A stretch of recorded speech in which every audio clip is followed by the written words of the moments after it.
Era só mais um domingo abafado, daqueles em que a fumaça da churrasqueira se mistura com o cheiro de ego queimando lentamente.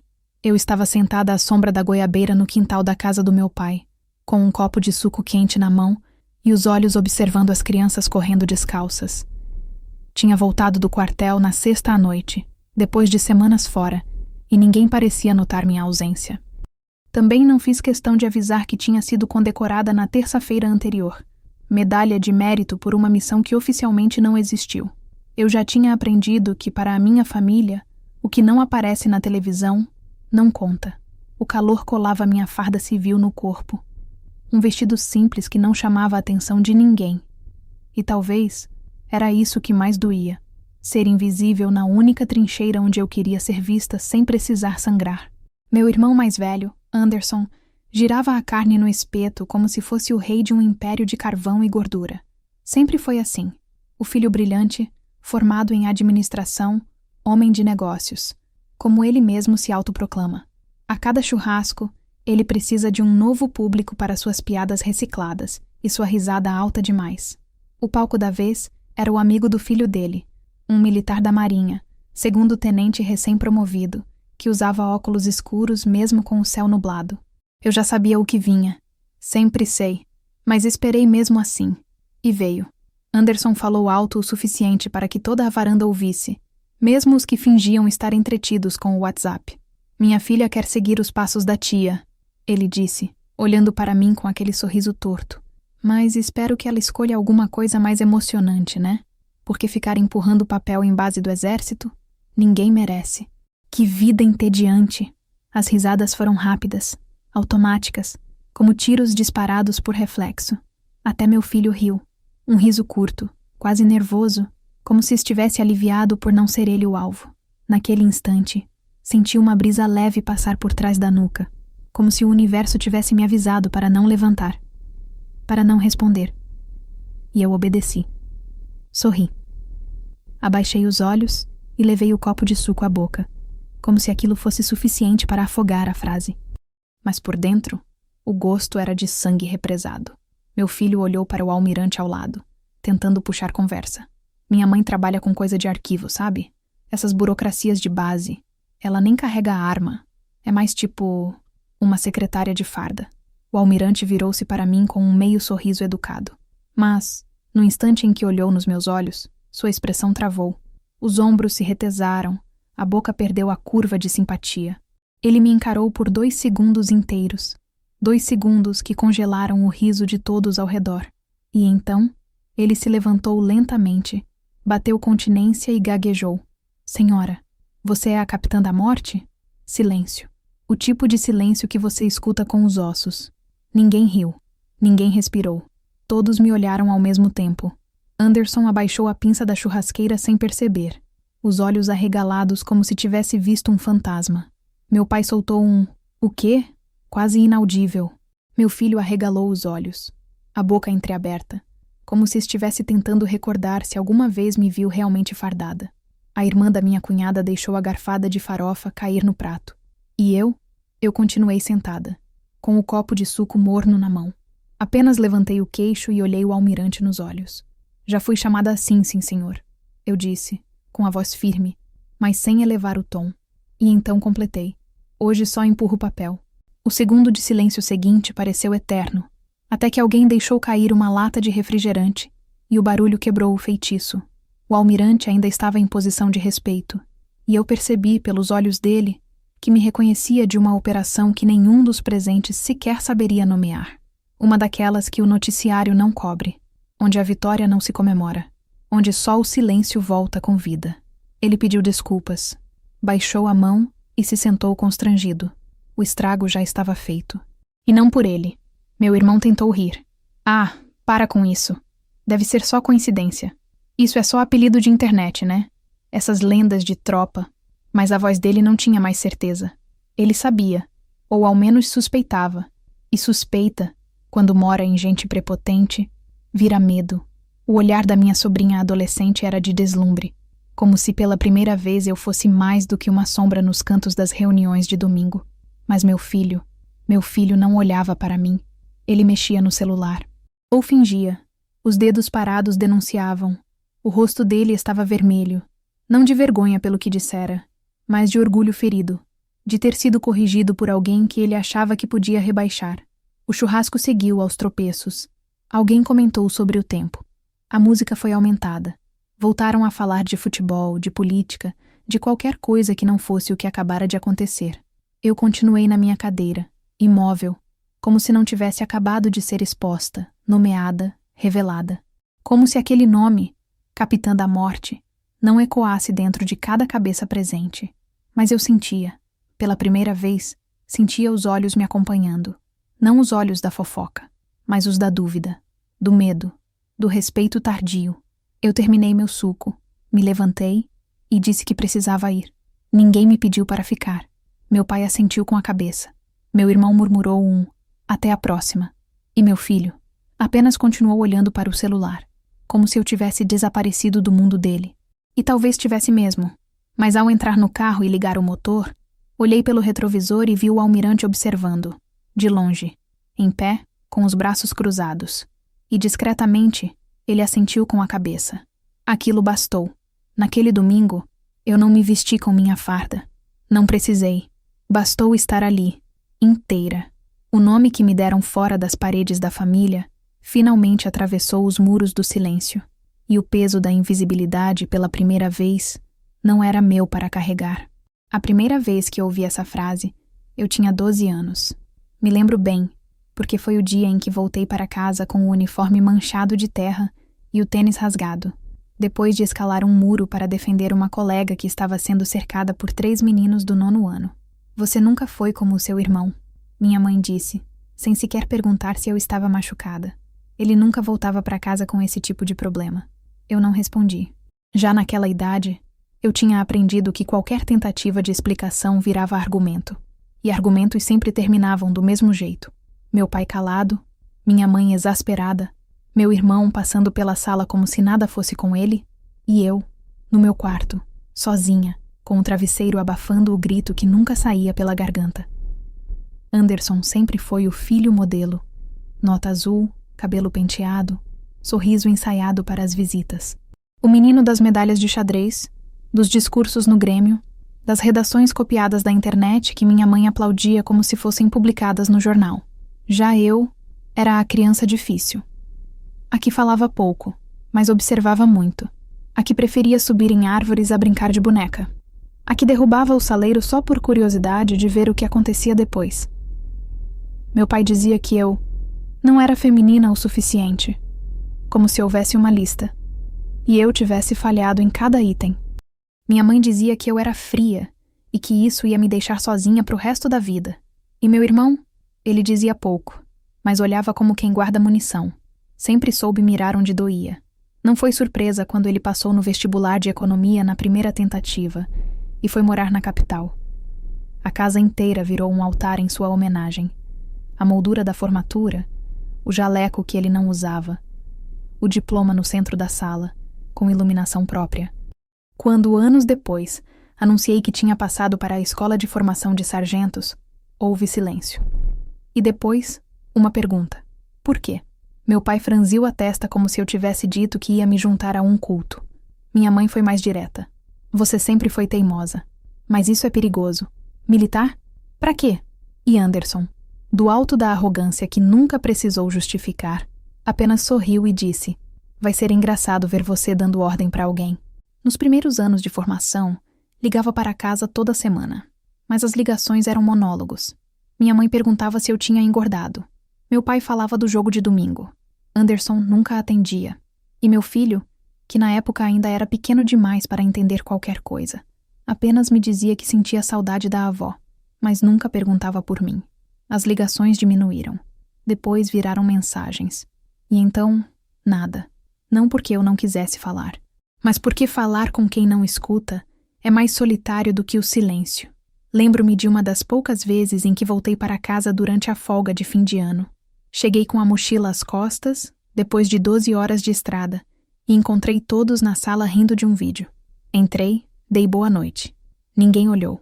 Fui até a cozinha e preparei um café, como sempre fazia. Quando finalmente me sentei no sofá, Anderson olhou para mim, como quem nota uma mancha na parede, e soltou. Tem pão aí na mochila de operações especiais? A sala explodiu em risos. Eu sorri, mas por dentro, mais uma rachadura. O que eles nunca entenderam, e talvez nunca entenderiam, é que meu silêncio nunca foi passividade. Foi defesa. Foi estratégia. Eu aprendi a usar o mesmo que eles usavam contra mim como blindagem. As comparações com Anderson viraram aço. Os olhares de desdém viraram disciplina, e a ausência de afeto virou fome de merecimento. Não deles, mas do mundo lá fora, onde eu não precisava provar nada além da minha competência, onde cada conquista vinha com suor, não com aplauso forçado. Mesmo assim, eu voltava. Sempre voltava. Talvez por esperança, talvez por insistência, talvez por uma parte de mim que ainda acreditava que o amor podia ser conquistado com fardas limpas e missões cumpridas. Mas o que eu encontrava era sempre o mesmo cenário. A cadeira vazia na mesa de Natal, o presente genérico, o não repara na bagunça, quando eu era quem havia limpado tudo no ano anterior. E o comentário inevitável. Anderson vai trazer vinho importado esse ano. Ele está indo bem, sabe? Ninguém nunca perguntou como estavam minhas tropas. Ninguém perguntou se eu tinha medo nas missões, se eu dormia bem depois das operações, se eu chorava pelos nomes que nunca entravam nas manchetes. Mas todos sabiam que Anderson tinha comprado um carro novo, que havia sido promovido a gerente, que a filha dele agora usava aparelho nos dentes, importado, daqueles invisíveis, chiquérrimo. Foi nesse ambiente que meu filho cresceu. Sem perceber, foi absorvendo aquele ar denso de comparações sutis, aquele veneno que se serve em doses educadas. Não sei exatamente quando ele começou a me ver como uma extensão do silêncio da casa. Talvez quando percebeu que ninguém me escutava. Talvez quando viu que eu também havia parado de falar. Talvez porque era mais fácil rir com o avô e o tio do que defender a mãe que nunca contava o que fazia. E que por isso, parecia não fazer nada. O churrasco do último domingo, então, não foi um ponto de virada. Foi apenas o espelho estilhaçado que alguém jogou no meu colo, com a frase de sempre: "Você nunca foi como o seu irmão." Mas naquele dia, pela primeira vez, eu não absorvi. Eu olhei o espelho quebrado e vi outra coisa. Vi que, enquanto todos eles se admiravam no reflexo confortável das aparências, eu estava viva. Eu tinha me formado. Eu tinha servido. Eu tinha salvado nomes que eles nunca ouviriam. Eu havia voltado de lugares que eles não saberiam pronunciar. Eu existia. E talvez fosse hora de parar de implorar para que me vissem. Talvez fosse hora de parar de tentar caber em uma sala onde até meu silêncio era grande demais. Talvez, finalmente, fosse hora de deixar que eles vivessem com o eco das próprias risadas, sem minha presença para servir de espelho torto, e que Anderson, o eterno filho brilhante, continuasse brilhando sozinho, até perceber que no fim, luz demais também cega. Todas as casas têm um corredor onde a memória se expõe em molduras. Na casa do meu pai, esse corredor começa logo depois da sala, atravessa o cheiro de desinfetante e nostalgia, e desemboca na cozinha onde o tempo parece ter parado em 1998. As paredes são bege, mas ninguém mais sabe disso, de tantas marcas de fita adesiva, pregos mal removidos e manchas amareladas pelas décadas. Foi ali que cresci vendo meu irmão se multiplicar. Anderson em trajes de formatura, Anderson segurando o diploma, Anderson com o troféu da Feira de Ciências, Anderson abraçado com o prefeito da cidade durante a inauguração da quadra de esportes. Ele está em todas, menos eu. Durante anos achei que era descuido, que talvez meu pai fosse esquecido, ou que minha mãe, cansada, nunca tivesse revelado minhas fotos. Mas bastava abrir a gaveta da cômoda da sala, onde se guardavam os álbuns antigos, para perceber que as imagens estavam ali. Só não haviam sido escolhidas. Havia uma de mim aos 18, no meu primeiro desfile de 7 de setembro. Estava sorrindo, farda impecável, botas engraxadas, medalha provisória no peito. Meu pai guardou essa foto, mas ela nunca subiu para a parede. Nunca atravessou o limbo da gaveta para a galeria da casa. Era como se meu uniforme não combinasse com a decoração. Na formatura da escola de sargentos levei 3 convites. Um para meu pai, um para minha mãe e um para Anderson. Por formalidade. Nenhum deles foi. Mandaram mensagem no dia anterior dizendo que estavam com dificuldade de transporte e uns compromissos que surgiram de última hora. Disseram para eu tirar bastante foto e mandar depois. Eu mandei. mais por teimosia do que por esperança. Enviei fotos do momento da entrega de espadas, da solenidade no pátio, da turma jogando os capes para o alto. O único retorno que recebi foi uma mensagem da minha mãe. Você está com olheiras. Está dormindo direito? Depois disso, parei de mandar. As únicas fotos que eles tinham de mim eram as antigas, da infância, antes do quartel, antes da escolha errada. Na casa do meu irmão, onde eventualmente aconteciam os aniversários da família, havia uma parede com retratos de todos, menos eu. Até a cachorra dele, Mel, tinha uma foto com moldura. Uma vez, durante um jantar qualquer, comentei discretamente: acho que não tenho nenhuma foto aqui. Meu cunhado respondeu, entre uma garfada e outra: você nunca manda, né? Fiquei em silêncio, porque não havia resposta certa.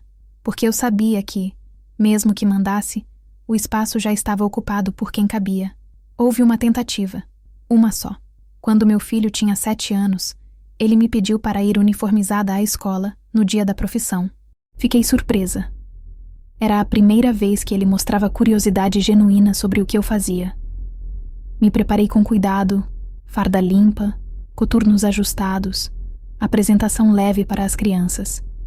Cheguei na escola com o peito aberto, pronta para responder perguntas, mostrar mapas, falar de coragem, disciplina, honra. Ele ficou feliz. Tiramos uma foto juntos, ao lado do mural de profissões. E por alguns minutos, eu senti que talvez, naquele retrato, eu pudesse existir de verdade. No fim de semana seguinte, levei a foto impressa para a casa do meu pai. Entreguei a ele com cuidado e disse: achei bonita. A escola do Pedro colocou no mural. Ele olhou, assentiu e colocou sobre o balcão. No final do dia, a foto havia desaparecido. Nunca mais a vi. Nunca apareceu no corredor das molduras, nem na mesa da sala, muito menos no porta-retrato do móvel de entrada. Eu não perguntei, porque perguntar seria admitir que aquilo me importava. E eu ainda não tinha aprendido a admitir feridas. Com o tempo, o uniforme foi virando algo que eu só vestia para os outros, para a tropa, para o comando, para as ruas, mas nunca para minha casa. Lá, era como se aquilo fosse fantasia, uma espécie de traje desconfortável que eles fingiam não notar, como se o peso das insígnias, das divisas, das missões não fosse real. E não era só o uniforme em si, era tudo o que ele representava: o esforço, o medo, as escolhas, as mortes que presenciei, os nomes que tive que esquecer, os rostos que me imploraram ajuda e que nunca mais vi. Nada disso importava quando eu estava na mesa de jantar ouvindo Anderson contar como dobrou o faturamento de uma franquia ou como investiu em criptomoeda. Talvez por isso o reconhecimento do almirante no churrasco tenha causado tanto impacto, porque por um segundo meu nome militar foi dito em voz alta: Capitã da Morte, e todos ouviram. Não houve como fingir.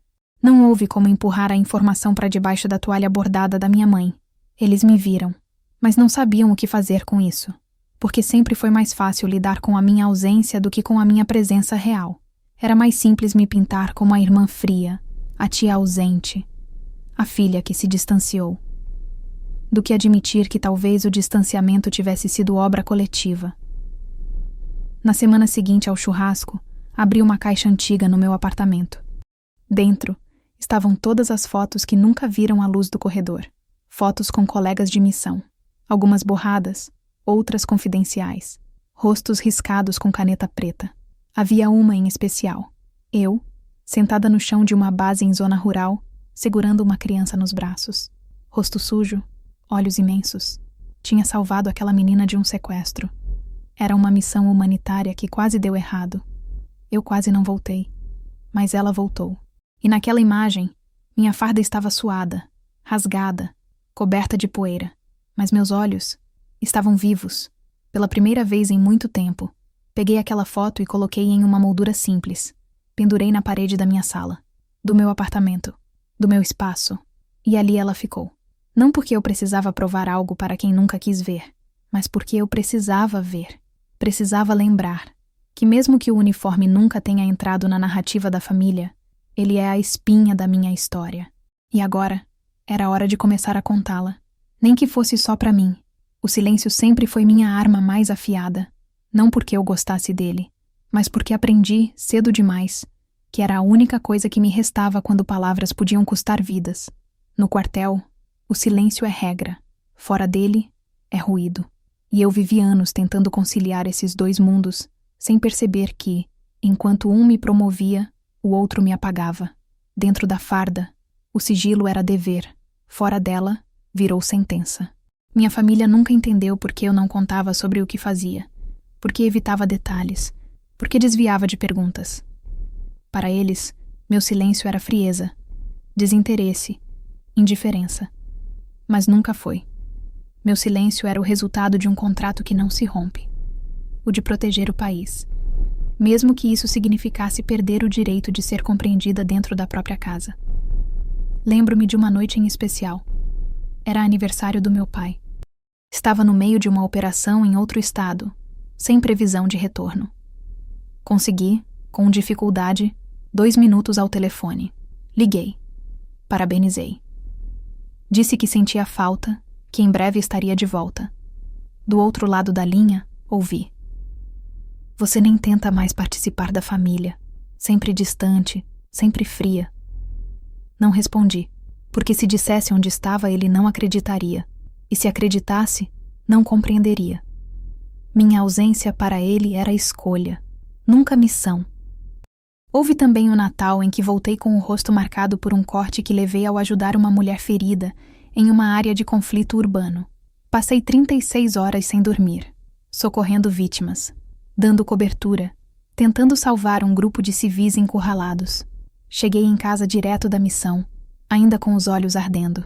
Na ceia, minha tia perguntou se eu tinha caído da cama. Meu irmão disse entre risadas: "Deve ter tropeçado nos papéis do quartel." Ri também, porque não sabia mais fazer outra coisa. Depois, quando me isolei no quarto, ouvi minha mãe dizendo que eu era esquisita, que nem parecia feliz, que tinha alguma coisa errada comigo desde pequena. O que ninguém via era o peso que eu carregava debaixo daquela pele que aprendera a não tremer. As noites em que acordava sem fôlego, lembrando de gritos que nunca cessaram, as mãos que ainda tremiam quando seguravam uma caneta, mesmo depois de meses da última missão de campo. A maneira como eu me tornava ausente em festas porque meu cérebro ainda operava em alerta, porque até o barulho do talher no prato podia soar como ameaça, mas para eles, tudo isso era apenas mais um sintoma da minha distância. Certa vez, meu filho me perguntou por que eu nunca chorava. Ele tinha 12 anos. Eu estava de licença médica por um acidente em um treinamento de resgate. Ele entrou no quarto, me viu com o tornozelo enfaixado e olhos fixos na parede. "Você sente alguma coisa, mãe?" perguntou. "Você parece de ferro." Fiquei calada, porque ali, mais uma vez, não havia resposta certa.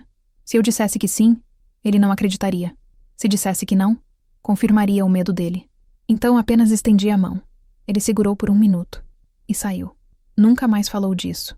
Naquela época, eu ainda achava que um dia eles entenderiam. Que talvez, com o tempo, alguma coisa em mim se tornasse mais palatável.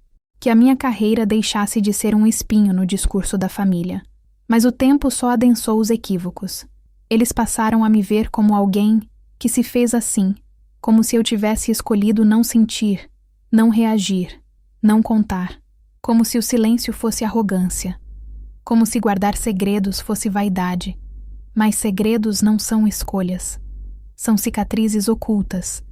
E no meu caso, cada silêncio era o túmulo de algo que eu não podia contar. Uma vida que ajudei a salvar. Um companheiro que não voltou.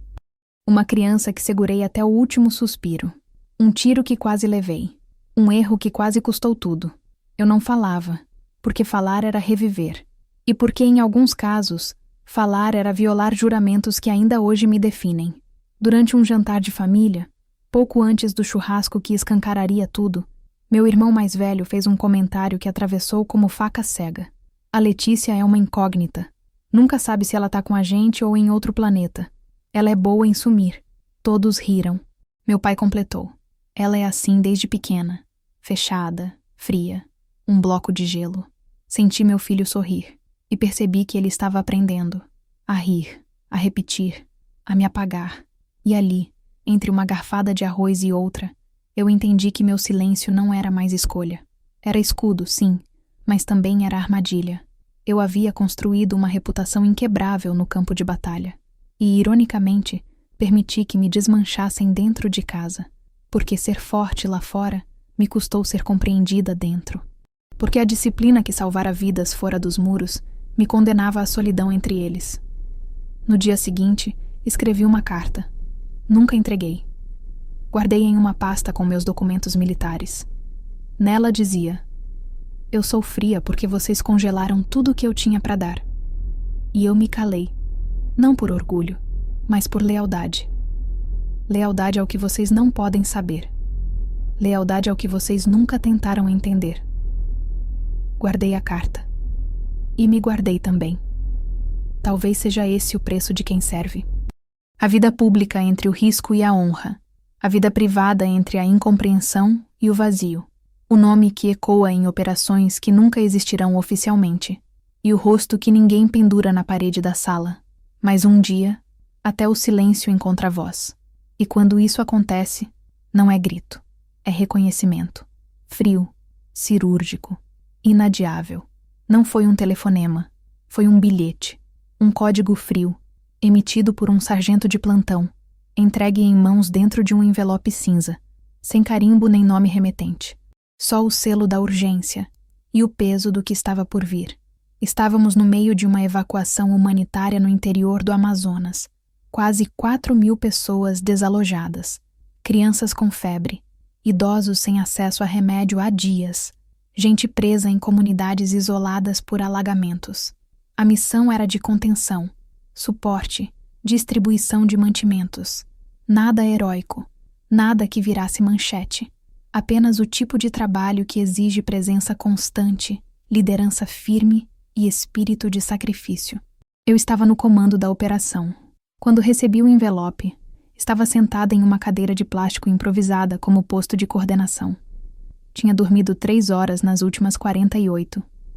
Estava suada, com as botas encharcadas e o coturno ainda coberto de barro até o joelho. Abri o envelope com cuidado, mais por reflexo do que por receio. O bilhete dizia apenas: contato da base, urgente. Comunicar com prioridade grau 1. Assunto: familiar direto. O rádio de campanha tinha alcance limitado. Só consegui contato no fim da tarde, depois de ajustar 3 antenas e subir em um morro para alcançar sinal. A voz do capitão do batalhão veio estática, mas clara o suficiente para me derrubar de pé. Sua mãe faleceu esta manhã. Causa provável: infarto. Funeral previsto para 2 dias. Só isso. Sem pausa.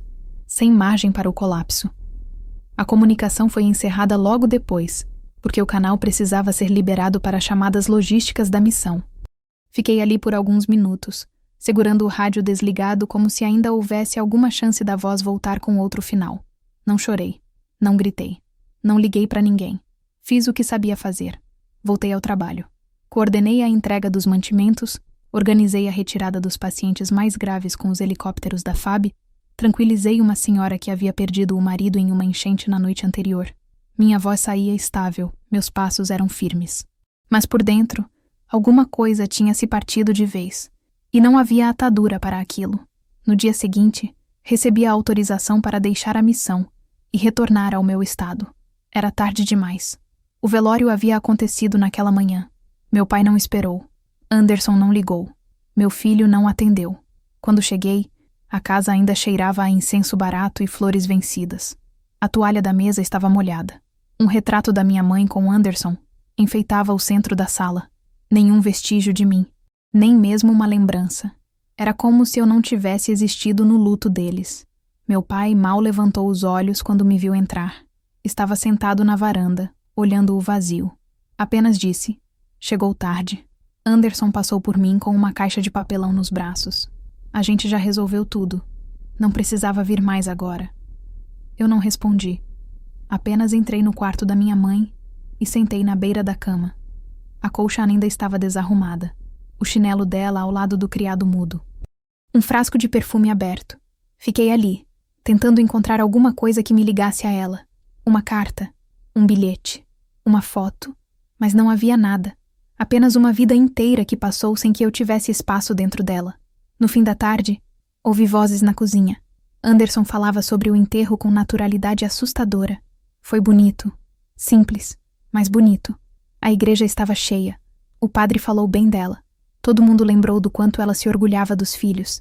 Eu entrei na sala com calma e perguntei: ela falou de mim? Ele parou por um segundo. Um silêncio curto, mas profundo. Então respondeu: ela sempre falava de você, só não com muitos detalhes. Meu pai murmurou: a gente não sabia onde você estava. Essas suas missões, você nunca conta nada. Olhei para eles e compreendi o que nunca tinha nomeado. Eles não queriam saber. Nunca quiseram. Era mais fácil me manter na categoria do mistério do que lidar com o que eu realmente era. Era mais confortável me chamar de fria do que perguntar onde eu sangrava. Era mais conveniente me excluir do luto do que admitir que, mesmo distante, eu também tinha perdido uma mãe. Naquela noite, dormi na antiga cama da minha infância. O colchão rangia. A janela continuava com a mesma fresta por onde entrava a luz do poste da rua. Mas eu não era mais aquela menina. Eu era a mulher que havia liderado evacuações, lidado com cadáveres em decomposição, negociado com grupos armados para salvar vidas civis. E mesmo assim, naquele quarto, voltei a ter 12 anos. Voltei a escutar: você nunca foi como o seu irmão. Voltei a ser a que chegou tarde. A que não chorou no velório. A que estava sempre ausente, mesmo quando tudo o que fazia era resistir. Na manhã seguinte, antes de sair, fui até a sala uma última vez. Peguei um dos retratos antigos da minha mãe. Ela sorria, segurando um bolo de aniversário. O mesmo sorriso que nunca mais veria. Guardei a foto na bolsa, sem dizer nada. Meu pai me viu. Não protestou. Só olhou. Talvez tenha entendido. Talvez não. Voltei para o quartel 2 dias depois. Sem tempo para luto. Sem direito à trégua. Havia relatórios, escalas, logística para novas operações. Fiz tudo em silêncio. Meu comando sabia da perda. Um ou outro oficial veio me oferecer condolências. Mas eu só queria o anonimato da rotina. Queria que a dor virasse função, que o vazio virasse agenda. Queria transformar o luto em movimento, porque era o único jeito de continuar. Meses depois, durante uma reunião de família, alguém comentou sobre o enterro. Minha tia disse: a Letícia não foi, né? Anderson corrigiu: foi sim. Chegou atrasada. E meu pai, num tom mais duro do que o normal, disse: ela estava salvando vidas. Foi a primeira vez que ouvi ele me defender, mas já era tarde demais. Já não precisava mais. O luto me ensinou o que a vida inteira tentou me mostrar com sussurros que eu ignorava, que às vezes não é a ausência que machuca, é o que não nos deixam viver dentro da presença. Eu estive ali, sempre estive, mas eles olharam através.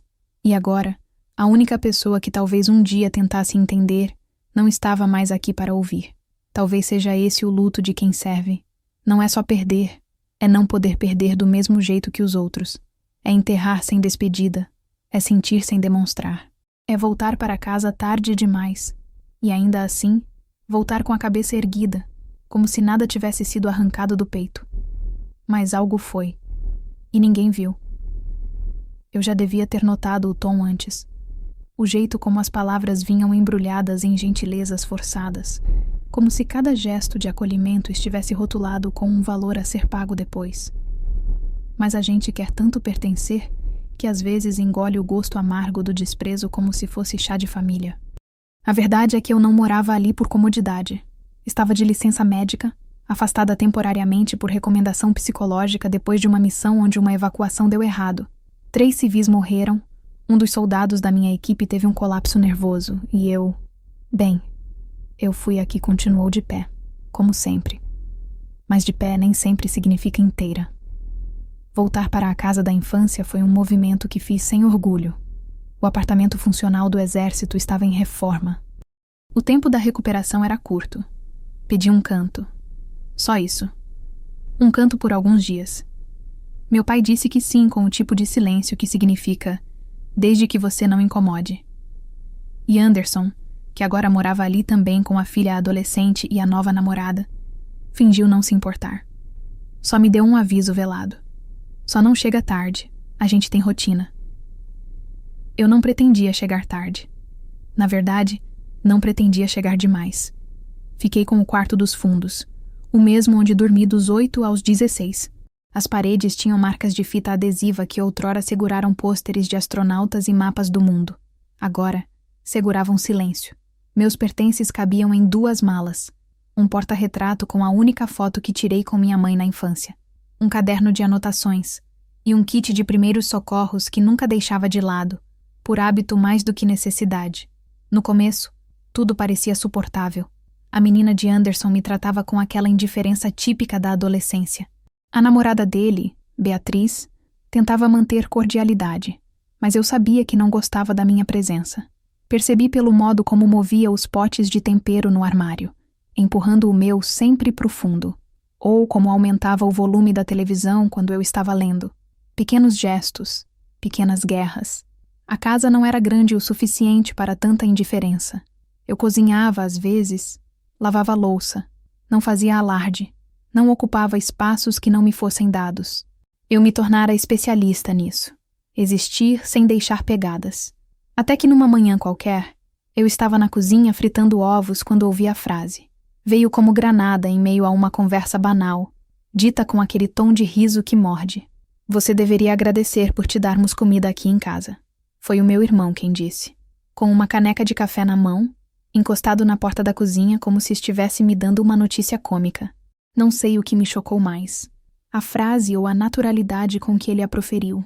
Ele disse aquilo como quem faz um lembrete. Como se fosse uma verdade antiga que eu apenas fingia esquecer. Parei de mexer a espátula. Olhei para ele. Não disse nada. O silêncio se alongou como um elástico à beira do rompimento.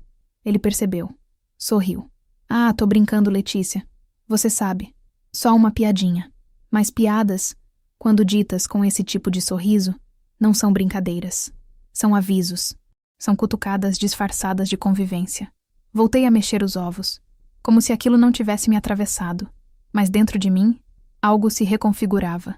Eu, que tinha comandado homens armados em zonas de conflito, agora era vista como um estorvo na cozinha da casa onde cresci. Eu, que salvava vidas em resgates noturnos, era tratada como uma hóspede indesejada por um irmão que nunca precisou provar nada a ninguém. Nos dias que se seguiram, comecei a notar tudo. A maneira como Beatriz trancava a porta do armário onde guardava seus lanches favoritos. O modo como Anderson reclamava do gasto de energia elétrica depois que eu tomava banho. As conversas sobre a situação econômica da casa, sempre carregadas de indiretas sobre gente que não contribui. Até mesmo meu filho, que visitava de vez em quando, começou a repetir as frases do tio. Mãe, você não acha que já passou da hora de ter seu próprio lugar de novo? E eu, que nunca fui de mendigar espaço, percebi que estava cercada por um campo minado, onde cada passo era um lembrete de que eu estava ali por tolerância, não por afeto. Foi nesse período que comecei a separar documentos. Em silêncio. Revisei papéis antigos. Conferi escrituras. Atualizei senhas.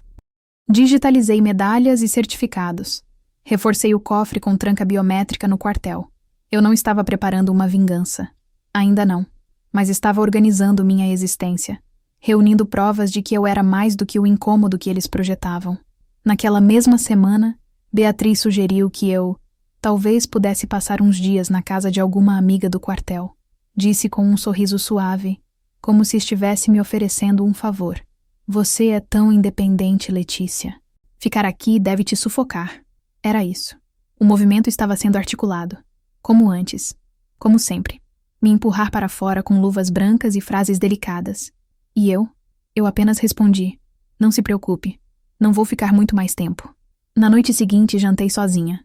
Anderson havia pedido pizza para todos, mas disseram que pensaram que eu já tinha comido.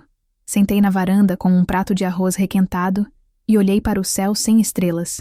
O som da televisão vinha abafado de dentro. Riram de algo. Não sei o quê, mas parecia o riso dos que acreditam que venceram. O riso de quem acha que empurrou alguém para o esquecimento. E talvez, por um segundo, eles tenham vencido. Mas só por um segundo. Naquela noite, tomei uma decisão. E quando uma mulher treinada para agir sob fogo cruzado decide algo em silêncio, Não há força no mundo que a desfaça. A pergunta veio no meio de um silêncio qualquer, enquanto eu lavava a louça do almoço e ele passava o dedo distraído na tela do celular, sentado à mesa, como quem espera que o mundo se entretenha por conta própria. Tinha 14 anos na época, altura já quase igual à minha, voz em mutação, mas o mesmo olhar que eu embalava nos braços quando a febre subia nas noites de outono. Era uma terça-feira comum, dessas em que a vida parece não ter trama, só tarefas. Mas às vezes, é em dias assim que a estrutura cede. Por que você nunca faz nada importante, mãe? As palavras não vieram com raiva. Vieram com uma curiosidade sincera, quase infantil, como se ele realmente quisesse entender. Mas talvez tenha sido isso que mais doeu. A ausência de malícia, a pureza na pergunta, como se fosse um fato. A mãe dele não fazia nada que importasse. E agora ele só queria saber o motivo. Continuei esfregando o prato. A esponja escorregava no cerco da cerâmica com mais força do que o necessário. O barulho da torneira cobria a atenção do momento. Não olhei para ele. Não sabia o que dizer. Não sabia sequer se devia dizer. Quer dizer, o tio Anderson sempre aparece nas notícias da empresa.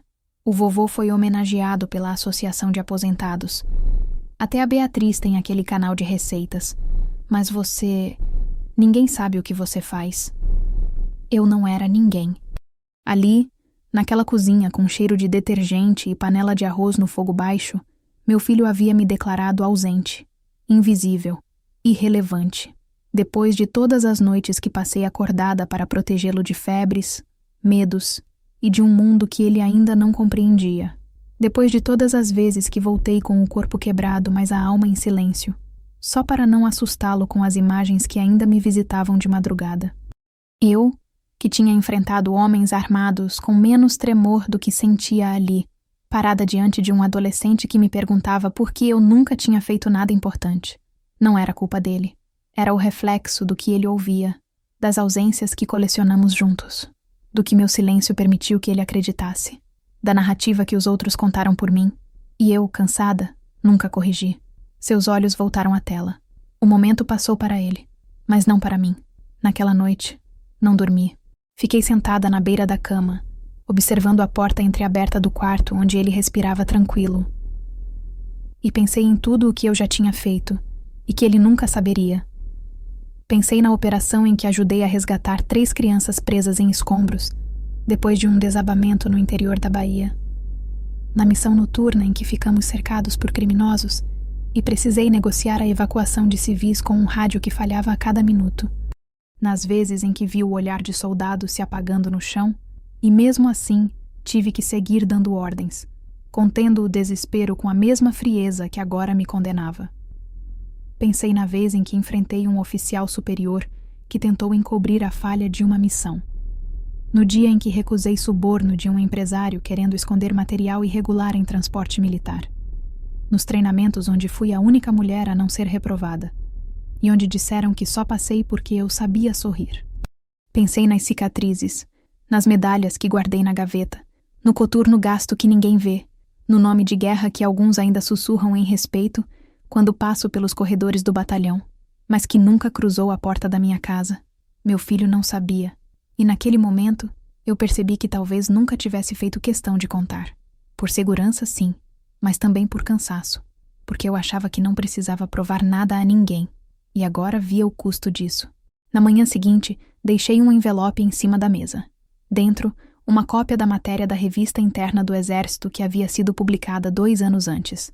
Trazia meu nome, uma foto recortada de um exercício de campo, e o título Mulheres que lideram sob fogo. Era uma homenagem discreta, como quase tudo no meio militar. Mas era algo. Ele não comentou. Só guardou o papel na mochila. Talvez tenha lido. Talvez não. Mas naquele dia, ao me ver saindo de casa, ele disse: "Você vai fardada hoje?" E eu, que estava de uniforme sob um casaco, apenas disse que sim. "Posso tirar uma foto?" Assenti. Foi a primeira vez que ele pediu, mas o que ficou para mim não foi a foto. Foi a pergunta: "Por que você nunca faz nada importante?"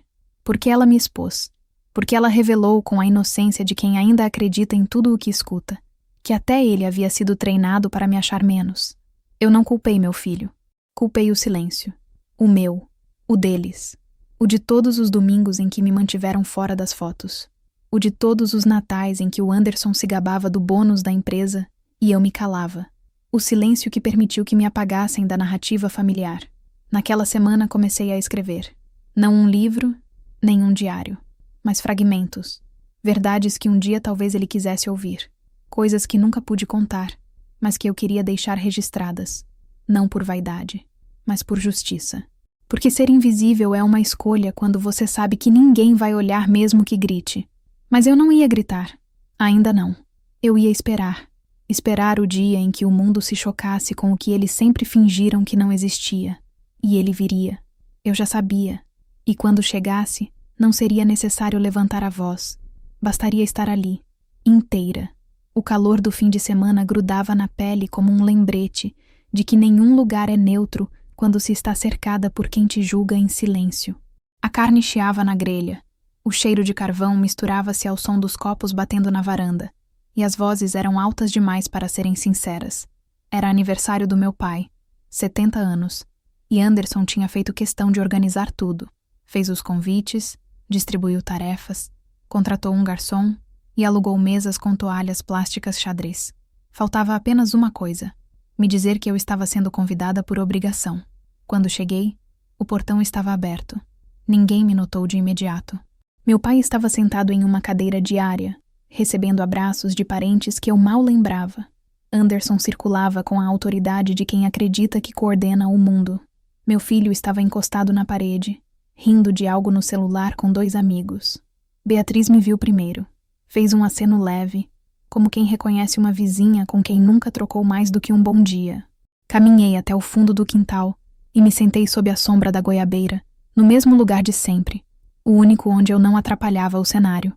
2 horas depois, quando os pratos já estavam cheios e os copos pela metade, alguém perguntou em voz alta onde estavam os filhos que davam orgulho. Era uma piada, claro. Mas como sempre, Anderson soube transformar a resposta em espetáculo.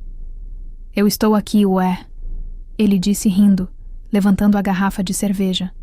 E a Letícia também. Quer dizer, se contar empurrar papel em base como orgulho. Risadas. Todas. Em todos os cantos. Algumas constrangidas, outras sinceras, todas fáceis demais. Meu filho riu também, e disse algo que me atingiu como uma faca embainhada. Minha mãe é tipo aquelas oficiais de administração, sabe? Só cuida de planilha. Não pega em arma, não vai pra campo. Ela sempre foi mais papelada do que ação. Fiquei imóvel. Não me levantei, não protestei. Apenas levei o copo de suco à boca e deixei o silêncio me proteger mais uma vez. Mas o destino, às vezes, cansa de esperar por justiça. Naquele exato momento, um dos amigos do meu filho, um rapaz alto, com postura de quem já passou pela Academia da Marinha, farda informal impecável, medalha pendurada no pescoço como souvenir, virou-se para mim e sorriu. Desculpa perguntar, senhora, ele disse, ainda com o riso nos lábios. Mas o seu nome completo é Letícia R. Martins? Assenti com um leve movimento de cabeça. O sorriso dele se dissolveu. Os olhos se estreitaram. O corpo se retesou. Ele pousou o copo devagar na mesa de plástico e ficou de pé, devagar, como se estivesse diante de uma entidade e não de uma mulher. Senhora, ele gaguejou, e a voz saiu baixa. A senhora é a capitã da morte? A frase não caiu. Ela explodiu. O ar pareceu sumir do quintal. As risadas cessaram. Os copos pararam no meio do caminho. Até o chiado da carne pareceu baixar o volume. Alguém engasgou. Como é? Disse Anderson, rindo sem entender. O rapaz bateu continência. Rígido, formal, sincero. Todos olharam para mim. O silêncio se prolongou. E então eu apenas disse: já fui chamada assim, sim, senhor. Não sorri. Não dramatizei. Não expliquei. Só confirmei. E isso bastou. O rapaz baixou a mão, pediu desculpas, recuou 2 passos como se estivesse recobrando o ar. E Anderson ficou pálido. O garfo caiu do prato. Beatriz segurou o copo com as 2 mãos. Meu filho me olhava como se me visse pela primeira vez. Porque era a primeira vez. As palavras voltaram aos poucos, mas não da mesma forma. O ambiente estava diferente. A mesa da frente cochichava. Meu pai levantou-se devagar da cadeira, caminhou até mim e disse apenas: Você nunca contou. Eu respondi. Vocês nunca perguntaram. Anderson tentou rir. Ah, deve ser algum apelido. Coisa de internet. Não é real isso, né? Mas a voz dele tremia. Porque ele sabia. Ou pelo menos intuía. E quem intui o abismo, começa a recuar. Eu me levantei. Ajustei a alça do vestido no ombro, peguei minha bolsa e disse. A comida estava ótima, obrigada. Meu filho correu atrás de mim. Mãe, espera. Esperei. Ele me olhou, os olhos vermelhos. Talvez pelo susto, talvez por algo mais. Por que você nunca me disse? Olhei para ele por um longo segundo, porque eu estava tentando te proteger. Mas talvez eu estivesse apenas tentando proteger a imagem que você construiu de mim. Você é aquela capitã que salvou os agentes na fronteira? Entre outras coisas. Ele baixou os olhos. Eles chamam você de lenda. Mas aqui sempre fui só um incômodo. Virei as costas e fui embora. Atravessei o portão com um som abafado de vozes atrás de mim, agora diferentes, quebradas. As mesmas bocas que me chamaram de fria, agora tentavam juntar peças que nunca tiveram interesse em montar. O sol do fim da tarde batia no meu rosto enquanto eu entrava no carro. Liguei o motor. Respirei fundo. Pela primeira vez em anos, senti que o silêncio estava do lado certo. Na manhã seguinte ao churrasco, o grupo da família no WhatsApp amanheceu em silêncio. Um silêncio denso, estratégico, quase ensaiado. Ninguém mandou bom dia com florzinha. Nenhuma figurinha de café. Nenhuma piada do Anderson. Apenas aquele vazio tático que a gente aprende a reconhecer ainda nos primeiros dias de instrução. O silêncio de quem está reorganizando a narrativa. Eu acordei às 6, como de costume. Fiz meu café preto, amargo, como aprendi a gostar nas noites de vigília em base, e sentei na varanda do meu apartamento. O céu ainda estava apagado, e as janelas do prédio em frente dormiam. Pela primeira vez em muitos anos, senti algo diferente dentro de mim. Não era raiva, não era alívio, era presença. Eu estava ali, não invisível, não reduzida, apenas inteira. E bastava. Por volta das 9, a primeira tentativa de contato veio. Meu pai, com uma mensagem curta. Você está bem? Não era afeto, era cautela. Respondi. Sempre estive. Ele não respondeu. Às 10h20, Beatriz mandou uma foto do churrasco. Eu de perfil, ao fundo, conversando com o rapaz da marinha. A legenda. Essa aqui ficou ótima. Você quer que eu te mande em alta resolução? A tentativa de voltar à normalidade me fez sorrir. A hipocrisia disfarçada de gentileza é uma especialidade de certas pessoas. Respondi apenas, não preciso. Ao meio-dia, meu irmão me ligou. Não atendi. Ele tentou mais uma vez. Depois mandou áudio. Letícia, bom, eu acho que talvez a gente tenha exagerado. A gente não sabia, entende? Ninguém sabia. Eu mesmo fiquei chocado. Aquilo que o rapaz falou. Você é mesmo?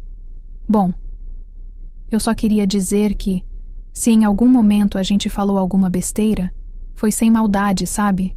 Coisa de família. Brincadeira. Não leva pro pessoal. Ouvir aquele tom de voz, hesitante, cuidadoso, como quem pisa em campo minado, me deu uma estranha paz. Não era um pedido de desculpas. Era um recuo. Um movimento de quem sempre esteve por cima e agora tentava medir as palavras para não escorregar no próprio orgulho. Apaguei o áudio sem responder. Passei o dia em silêncio. Recebi uma mensagem da Tenente Marisa, que soube do ocorrido pelo grupo de oficiais. Te chamaram de Capitã da Morte na frente da família? Essa não dá pra enterrar, hein? Respondi com um emoji rindo. Ela entendeu. No fim da tarde, meu filho me mandou uma mensagem. Posso te ver hoje? Respondi. Claro. Ele apareceu às 7, vestindo a camisa que eu tinha dado no último aniversário e que ele nunca tinha usado. Trazia uma sacola com pão francês, 2 queijos e suco de laranja, como se fosse um presente, ou um pedido de trégua. Sentamos na sala. Ele hesitou antes de falar. Eu procurei você no Google ontem à noite. Só tem menção indireta. Apelido, código, nada oficial. Mas tem uma matéria da Operação Rio Norte, que cita uma capitã responsável por resgate de reféns.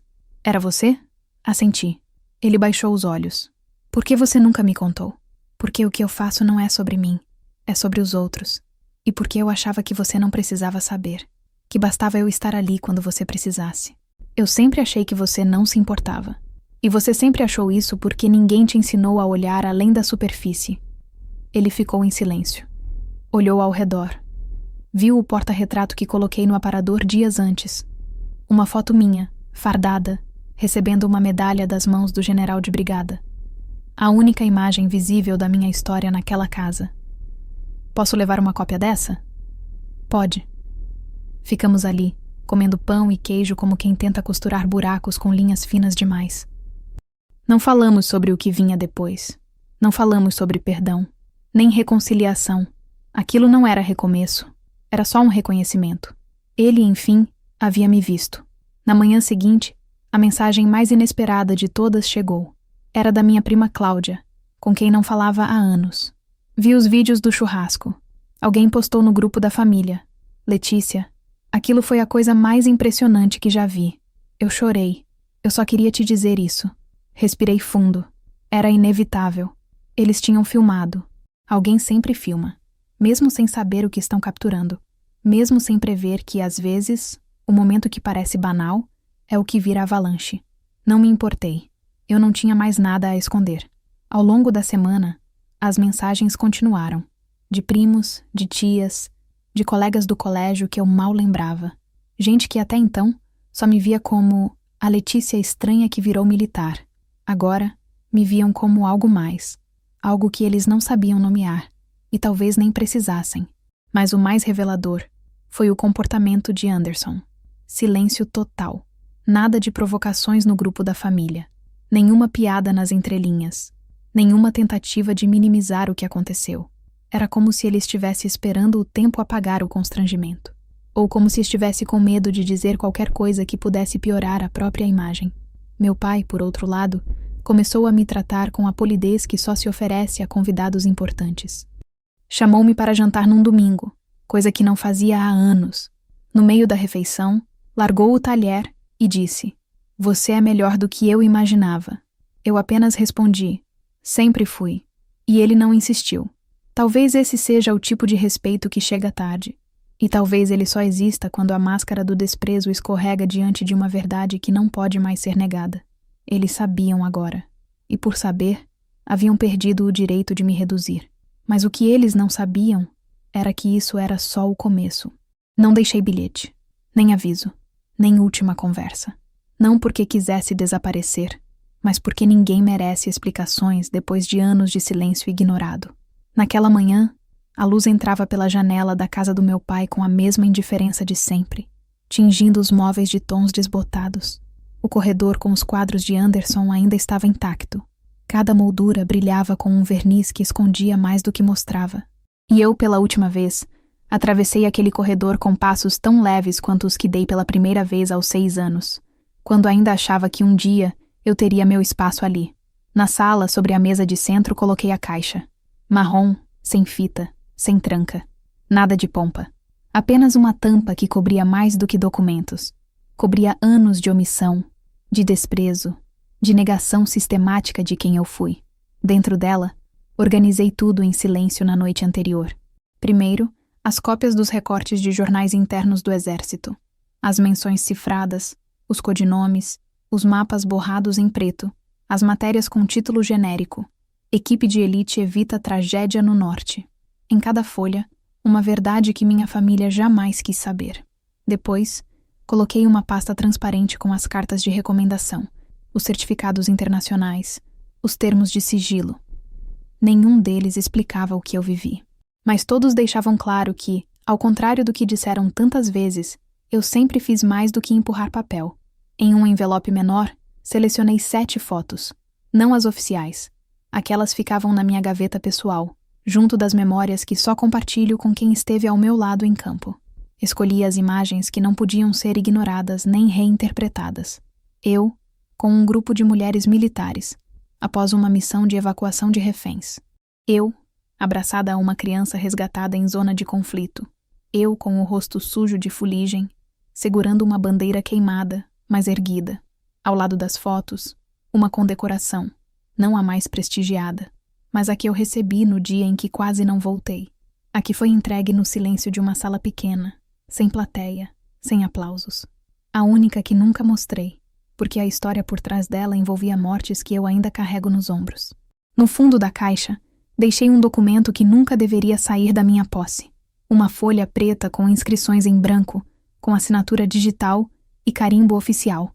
Um pedaço da minha missão mais delicada, a última antes da licença, onde perdi 2 homens e salvei 5 crianças, onde vi algo que ainda hoje não consigo descrever sem que o corpo reaja antes da boca. Por fim, em cima de tudo, um bilhete, não escrito à mão, digitado, em fonte fria, sem emoção, um recado seco, objetivo. O tipo de coisa que minha família sempre entendeu melhor do que sentimentos. Para quem quiser saber quem eu fui, enquanto vocês achavam que eu só empurrava papel. Fechei a tampa. Não precisei lacrar. A verdade não precisa ser protegida quando já cumpriu sua função. Coloquei a caixa sobre a mesa da sala, arrumada com um cuidado que jamais existiu para me receber. Ao lado dela, nenhuma carta de despedida. Apenas ausência. Saí pela porta dos fundos. A mesma por onde entrei tantas vezes sem ser notada. A mesma que rangia na dobradiça esquerda, rangido que conheço de cor. Caminhei até o portão com a leveza de quem deixa para trás não uma casa, mas uma ilusão de pertencimento que nunca existiu. Na calçada, o sol estava alto. O calor escorria pela nuca. Um carro passou devagar. Lá dentro, um vizinho acenou. Acenei de volta, mas ele não me reconheceu. Melhor assim. Aquela Letícia, a da rua, a do bairro, a irmã do Anderson, não existia mais. Deixei o celular em casa, tirei o chip, parti em 2, joguei no lixo. Nada de rastros, nada de desculpas, porque não há conversa que apague uma vida inteira de olhares atravessados, de piadas veladas, de cadeiras que nunca foram puxadas para mim nas festas de família. Nos dias que se seguiram, não recebi ligações, nem tentaram. Era como se esperassem que o tempo varresse a poeira daquele dia, e a caixa fosse apenas mais uma tentativa de chamar atenção. Mas bastou que meu filho abrisse. Foi ele quem me mandou um e-mail. Não mensagem, não áudio. Um e-mail com o título "Agora eu entendo". Dentro, uma única linha. Me perdoa por repetir o que os outros diziam. Você não devia ter precisado se explicar. Não respondi, mas pela primeira vez, chorei. Não de dor, mas de alívio. Soube depois, por fontes indiretas, que Anderson tentou esconder a caixa. Dizia que era invenção, que qualquer pessoa podia imprimir papel timbrado. Mas as fotos... as fotos. As imagens não mentem. E quando as outras pessoas da família viram, o que antes era escárnio virou silêncio constrangido. Alguns tentaram me procurar. Tarde demais. Outros preferiram fingir que nunca aconteceu, como sempre. Mas o que ninguém pôde mais fazer foi me reduzir. Porque uma vez que a verdade entra numa sala, ela nunca mais sai em silêncio. Hoje, moro em outra cidade. Um lugar onde ninguém me chama de irmã de ninguém. Um lugar onde as pessoas me conhecem pelo que construí, não pelo que escondi. Trabalho com veteranas em processo de reintegração. Conto histórias que ninguém quer ouvir, mas que precisam ser ditas. E pela primeira vez em décadas, eu durmo sem uniforme e sem medo. A caixa ainda existe. Está agora na minha estante, junto de uma planta que cresce sem esforço. Não precisei deixá-la para trás, porque tudo que eu queria que eles vissem já foi visto. Agora, ela é só um lembrete. Não se explica quem já foi reconhecida em silêncio. E se algum dia me perguntarem o que aconteceu naquela casa, naquele churrasco, naquela família, direi apenas: eles me viram. Tarde demais.